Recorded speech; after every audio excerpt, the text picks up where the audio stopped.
Good afternoon, everyone. Welcome to this BAFTA Film Awards session on editing, and I'm delighted to welcome our three guests here this afternoon, whose body of work is both diverse and quite brilliant. To my far right is Hank Corwin. Vice is Hank's second BAFTA nomination for editing, following his earlier collaboration with Adam McKay on The Big Short. I think it's rare to get an editor who has produced quite such a diverse body of work, from the frenetic world of Oliver Stone's films through to the more ruminative philosophical work of Terrence Malick.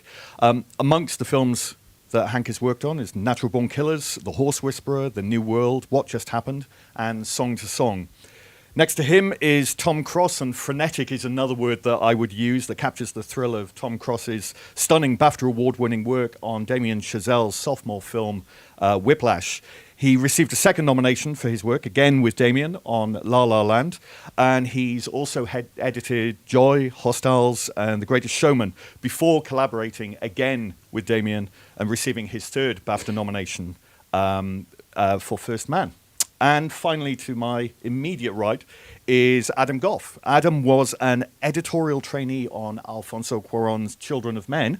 Then he was an assistant editor on In Bruges, The Secret of Moonacre, Solomon Kane, both parts of the Harry Potter and the Deathly Hallows series. And he was an editor on Bees Make Honey before he returned to work with Alfonso Cuaron on Roma, gaining his first BAFTA nomination. Welcome. Hello. Thank you.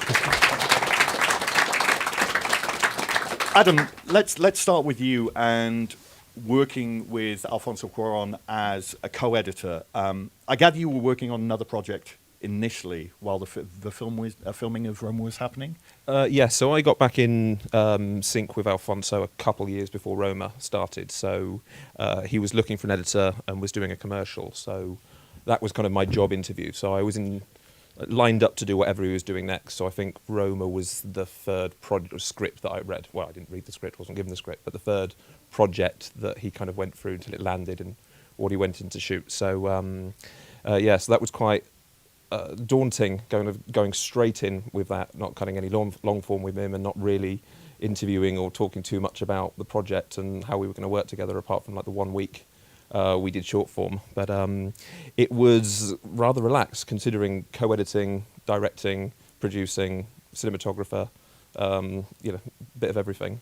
It was quite intimate, so we cut in Italy, no interference really from everyone, just took our time to do it and dealt with it in a relaxed manner.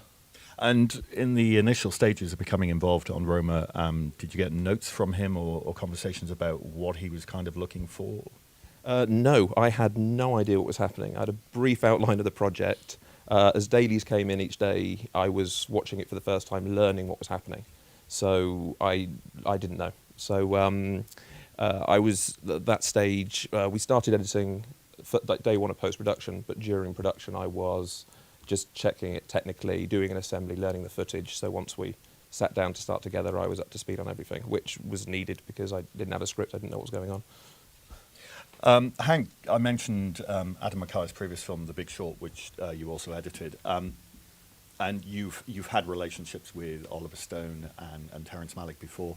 I'm just curious about the collaboration that you had with Adam on Vice, following on from The Big Short. Did you feel there was this sort of symbiotic relationship you got where he was going with it? Yeah, no, absolutely. I mean, you have to develop a sense of rhythm, a language, a common language with your director.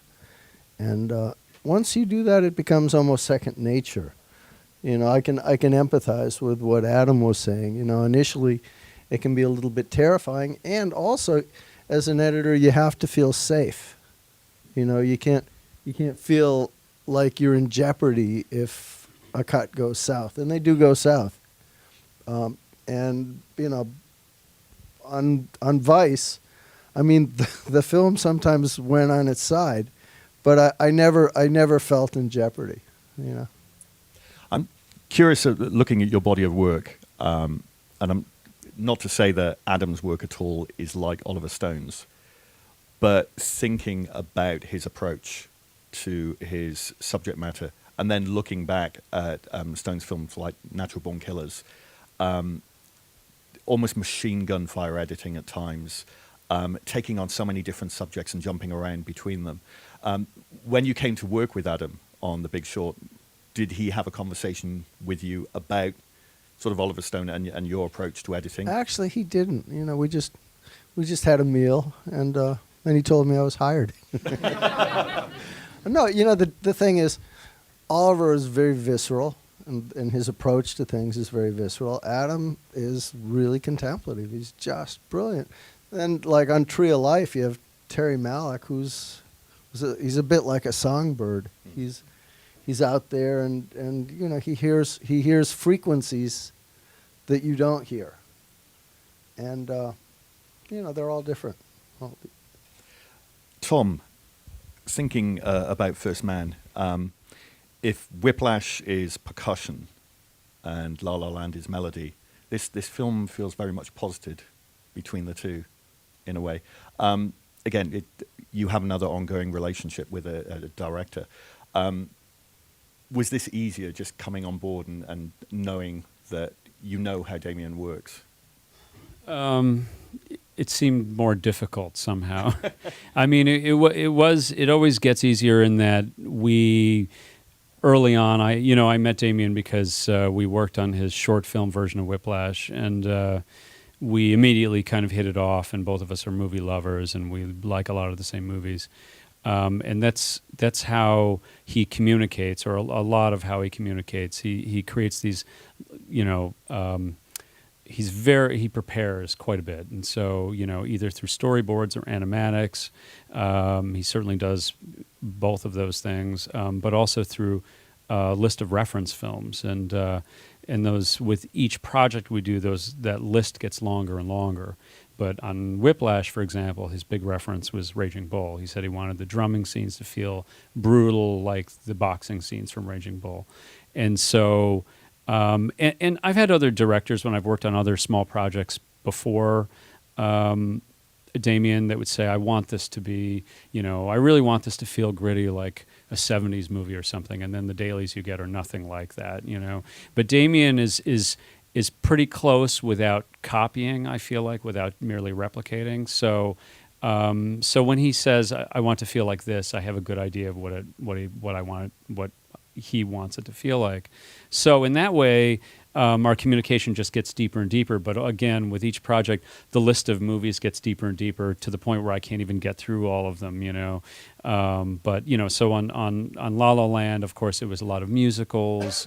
But it was also movies like about Hollywood, so there was always things like Boogie Nights, and it was a lot about Los Angeles, because the movie was supposed to be a love letter to Hollywood and Los Angeles. And First Man was really inspired, by a lot of cinema verite documentaries like The Maisels and Frederick Weissman and Pennebaker. So we watched a lot of those movies. In particular, we watched Primary, Robert Drew documentary, with cinema verite cameras following around President Kennedy and Bobby Kennedy, and the movie Crisis, same thing. And that was really key for the earthbound dramatic scenes with the family. For the space capsule missions, he wanted to reference things like Saving Private Ryan and United 93. He wanted to feel this visceral, life and death, you are there kind of feeling. And so all that was easy to kind of get. I think the difference between First Man and his other two movies is that he just he just shot so much film. I mean, compared with what he did before, he's really great in terms of getting what you need for the editing style that he wants. He can be very specific. So he's great about getting pieces.